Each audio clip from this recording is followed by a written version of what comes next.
So what about the other 1% of the UFO phenomenon? Has there ever been legitimate sightings?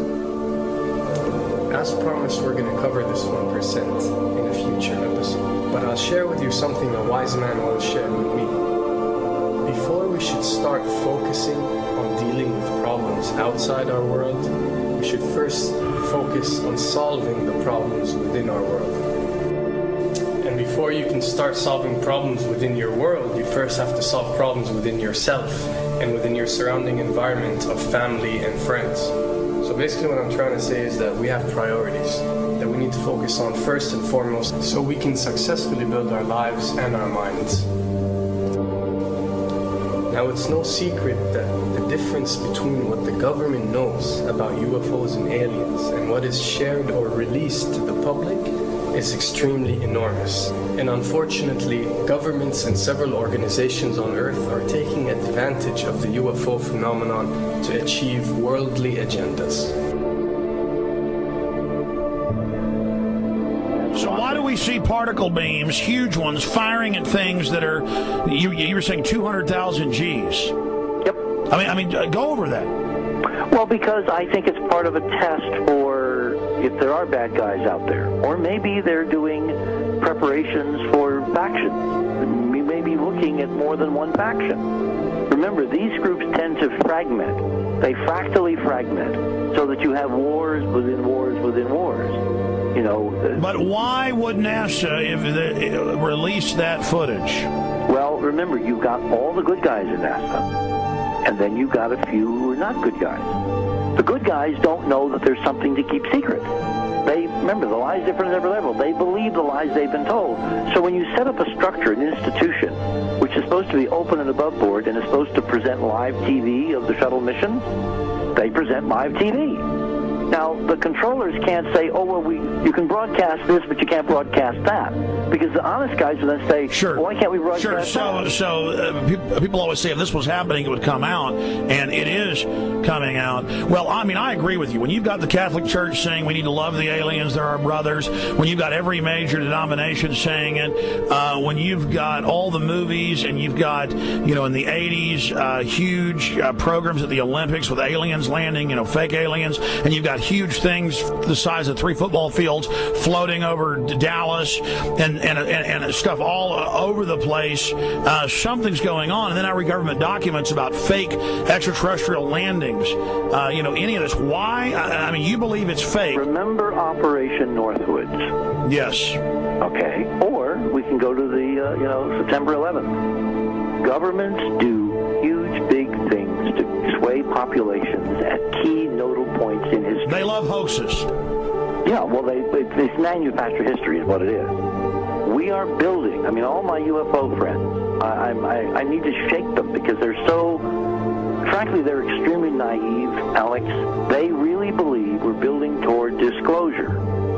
I believe we're building toward a mass, carefully manufactured fake event where ETs, who are really humans, who are really part of this secret clique, who are probably Nazis, who have developed or perfected their technology from World War II, which is why you've got to get, Joseph on. They are going to basically fake out the world. And there's an incredible window on the Nazi black ops programs, the compartmentalized, incredible high technology efforts that were being funded by the Nazi war machine, particularly toward the end of the war in a desperate effort to win the war, and they fastened their hopes on several key technologies, some of which appear to be the control of gravity itself, which again is a separate piece of data from my work, which came at this from a hyperdimensional physics perspective. We know there's a lot of suppressed technology. 20 years after the B-2 bomber was already in service, they declassify it. So we have a lot of cases of that. We know there's a whole shadow government.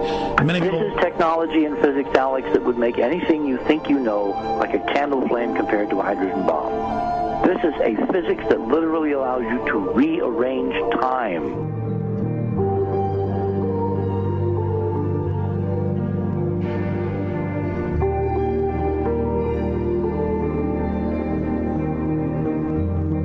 But I mean, imagine you've got all these compartments in these pyramids within pyramids of compartmentalization. That's why that's the New World Order symbol. And we don't know what they've got because they are so secret. We know they lie so much. We just know it's advanced. Mainline scientists say they're 30 years advanced. So Richard C. Hoagland, what I'm saying to you is, I'm entertaining what you're saying. I respect you. I think you're a great guy. My only issue is, like you said, dealing with what we know they could be up to. The fact, Alex, we have done experiments. We have our own data. We have experiments now from the Soviet Union. 30, 40 years when the Iron Curtain came down, when Glasnost finally prevailed, a huge amount of stuff was declassified from the KGB as well. And we now have put this data together.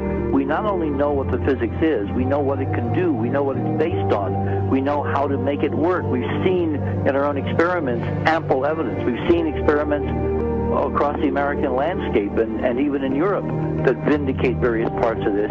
And the latest thing I'm working on, it looks like von Braun himself was deeply involved in some of this early physics experimentation, but they're keeping all the good stuff for themselves. The reason is that if we got access to the good stuff, if we got access to the technologies, the energy, we wouldn't be worried about $4, $5 a gallon gas or $10 a gallon gas.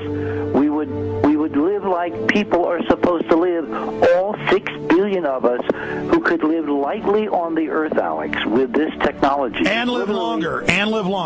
Absolutely, and better, and you could live to 200-300 and have the virility of your 20s and 30s. There's extraordinary medical breakthroughs, there's extraordinary physics breakthroughs, technology breakthroughs, energy. It's all been kept away.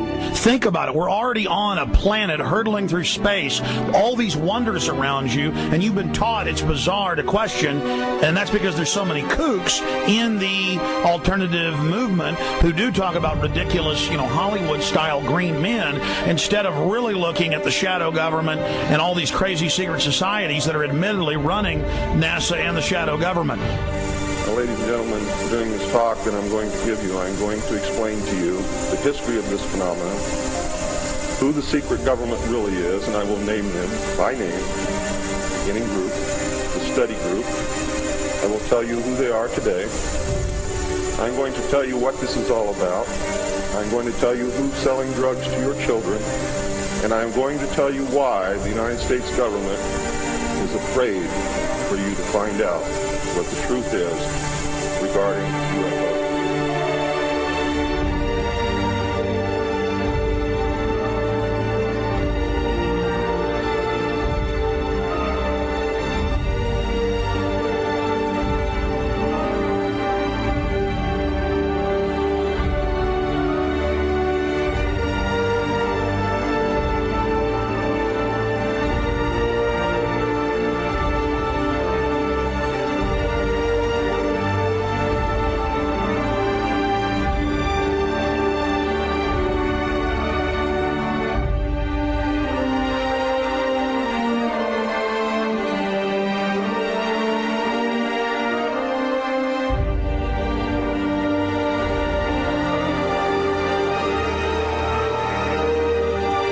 And it turns out that even though she remembered that she'd been part of the team to debrief the astronauts, she couldn't remember a thing that they said.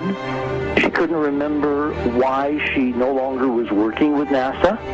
She couldn't remember. In other words, her memory lapses were enormous, and I don't think they were feigned, because we now found the same pattern in all the flight crews. Because the awful truth, Alex, is they have been brainwashed. They have been mind controlled. They have had a technology, a very sophisticated technology, which took away the real missions that they experienced.